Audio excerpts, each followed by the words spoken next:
So hi everyone, my name's Rebecca Dudley. I'm the Science Officer for the Irish Whale and Dolphin Group. So as already said, I am filling in for my colleague Joanne, who couldn't be here today. So I'm stepping in last minute, so please do bear with me.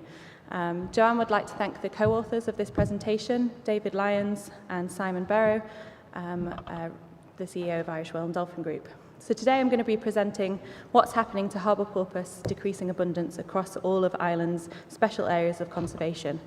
We want to highlight and share some worrying trends we are currently seeing in Ireland and to determine if this is occurring in other areas and perhaps get some ideas about how we can assess this further. All surveys that are carried out that are presented in this presentation were done by the Irish Whale and Dolphin Group under contract with MPWS. So as part of Ireland's conservation obligations concerning cetaceans, there is a significant requirement for the monitoring of cetacean occurrence in Irish waters. The state also has a legal obligation under the Habitats Directive to monitor key marine habitats and species and report on their conservation status to the EU. The MPWS of the Heritage Division of the Department of Housing, Local Government and Heritage in Ireland is an executive agency and is responsible for the conservation of natural habitats and species and the protection of biological diversity in Ireland. It is also responsible for providing advice to consenting and licensing authorities in that regard. All species of cetacea occurring in Ireland are protected under Irish and European legislation and through international agreements. In Ireland, there are 3 SACs with for harbour porpoise as the qualifying interest: the Blasket Islands SAC in County Kerry, the Roaring Water Bay and Islands SAC in County Cork, and the Rockabill to Dalkey Islands in County Dublin. The Basket Islands and the Roaring Water Bay were designated in 2000, while the Rockabill to Dalkey Islands SAC was designated more recently in 2012. And you can see here from the map the size of the SACs vary. So harbour porpoise are the most widely distributed cetacean species in Irish waters, but still relatively little known is about their ecology. Evidence of parturition of the species in Irish waters is evidence from sightings and stranding records. Dietary studies that were carried out in the 1990s with 19 stranded and bycaught harbour porpoises show gadoids and clupeids comprising 95% of their prey items recovered from their stomachs.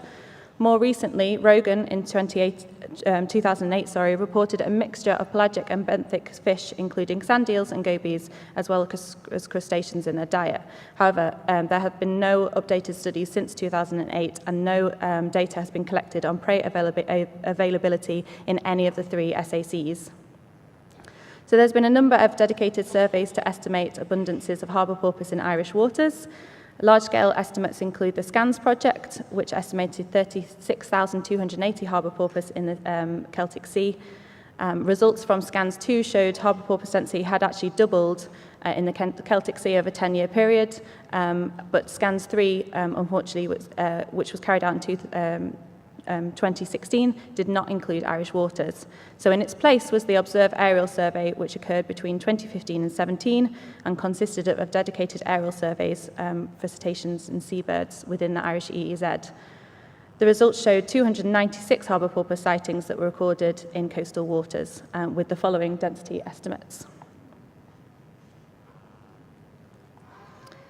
So since 2007, the National Parks and Wildlife Service, so MPWS, invites tenders for the provision of ecological services to carry out boat-based visual surveys for harbour porpoises in each of the SACs as part of their site management and surveillance.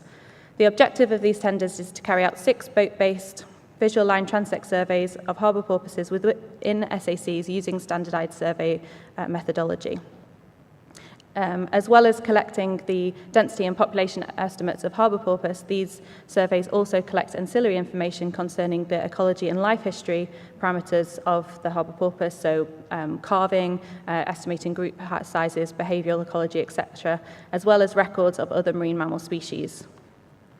So conventional single platform line transect surveys were carried out, as mentioned before, within the boundaries of the SAC along predetermined track lines. The track lines were designed to try and get full coverage of the site over the study period, ensure no potential important porpoise concentrations were overlooked. The survey conditions prescribed by MPWS in which the surveys were to take place were Beaufort to sea state 2 or less, and good light conditions with visibility of over 6 kilometres. So as you can imagine, in Irish waters, this was sometimes quite difficult to do, and surveys were planned quite last minute. Distance sampling was used to derive the density estimate and to calculate a corresponding abundance estimate. The software program distance was used to calculate the detection function. The distance software allows users to select a number of models in order to identify the most appropriate for the data, and it allows the truncation of certain outliers. Estimates of abundance and density obtained by the distance modelling process was calculated and presented all survey data combined when there were too few sightings per survey to use for the sampling rate. For example, we only had 12 sightings overall during all 6 surveys for last year's Blaskik Islands SAC. In conducting this pooled analysis, we assumed that there were no significant changes in distribution within the site and between sample days or any immigration or emigration outside of the site. The data were fitted to a number of models available in the distance software. The half-normal model with the cosine adjustments were found to provide the best fit according to the criteria delivered by the model. The recorded sighting data were grouped into equal distance bands up to 300 metres from the track line. The distant model that was chosen determined the influence of cluster size on variability by using a size-biased regression model with the log of cluster size against the corresponding estimated detection function. A chi-squared test associated with the estimation for each detection function was provided by the distance model. If found to be statistically significant, it indicated if the detection function was a good fit and that whether the corresponding estimates were robust. So these are the results from since 2012 for harbour porpoise sighting numbers within the SACs that I mentioned earlier.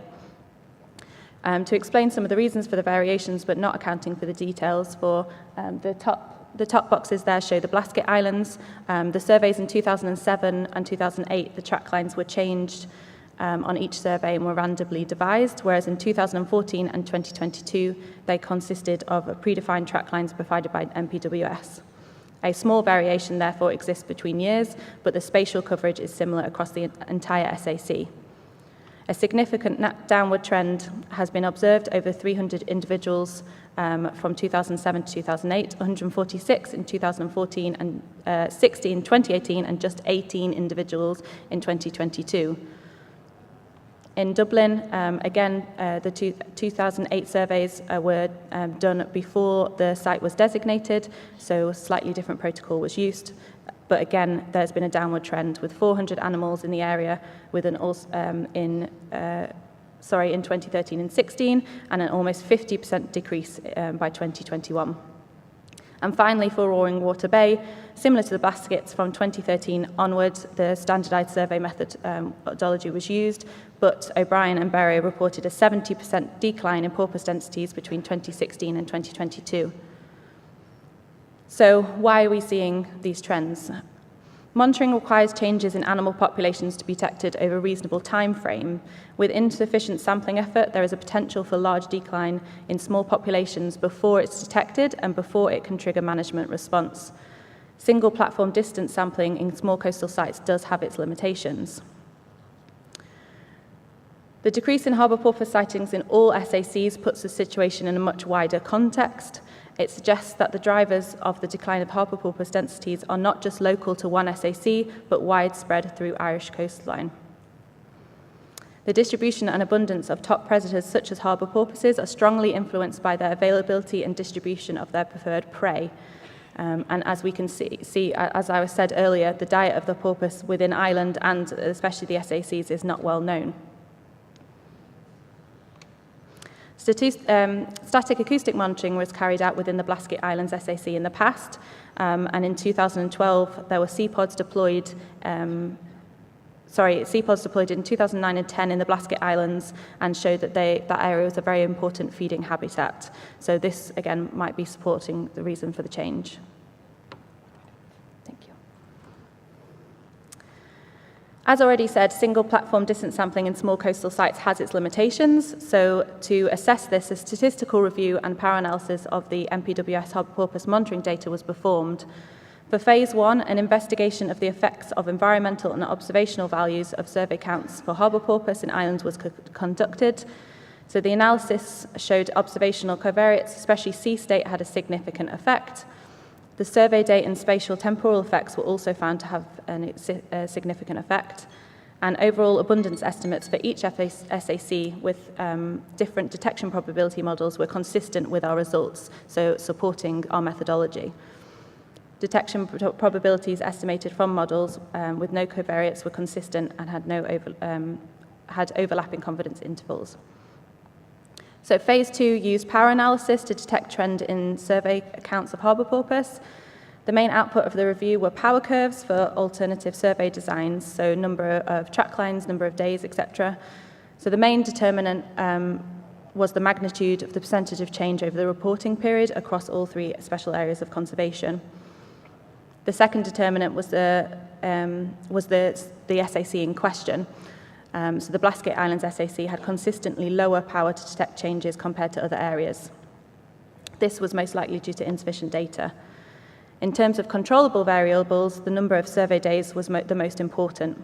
The power to detect change increases with the number of survey days per season, as you can imagine, and the main increase was due to adding just 2 additional survey days from 6 to 8 over the season, and interestingly, a further 2 from 8 to 10 didn't detect much improvement. So where to next? So consideration should be given to establishing fixed acoustic monitoring stations to provide abundance estimate and acoustic indices from which to monitor the population status. So it's possible that acoustic data sets put into appropriate models could identify changes at higher resolution than base visual surveys and also add more information, so things like feed ecology and time of day, etc. So as recommended by the review just went through, current methodology should be maintained, but survey dates should be extended to cover a longer sampling season, as well as increasing the number of surveys carried out within the sampling season. So it's unclear what is driving the long-term decline in harbour porpoises within SACs, but the most likely driver is the distribution of preferred prey. So we do need a study of diet of harbour porpoise at each region, and this could be done through targeted fisheries assessments or evaluation of wider areas and ecosystems. And considerations also need to be given to whether decline in densities within SACs reflect the overall population of decline in Irish waters and across Europe. And we look forward to talking to other researchers during the conference to see if there's any trends on concerns. It is most important that we get a grasp on this in Ireland as we transition towards renewable energy developments with large areas of our coastline already under licence. So thank you for all the vessel owners, skippers and crew for their commitment to getting these done. There's Joanna's details there. I think I've overrun time, but if you have any questions, please do email Joanne or find me at any time during the conference. Thank you.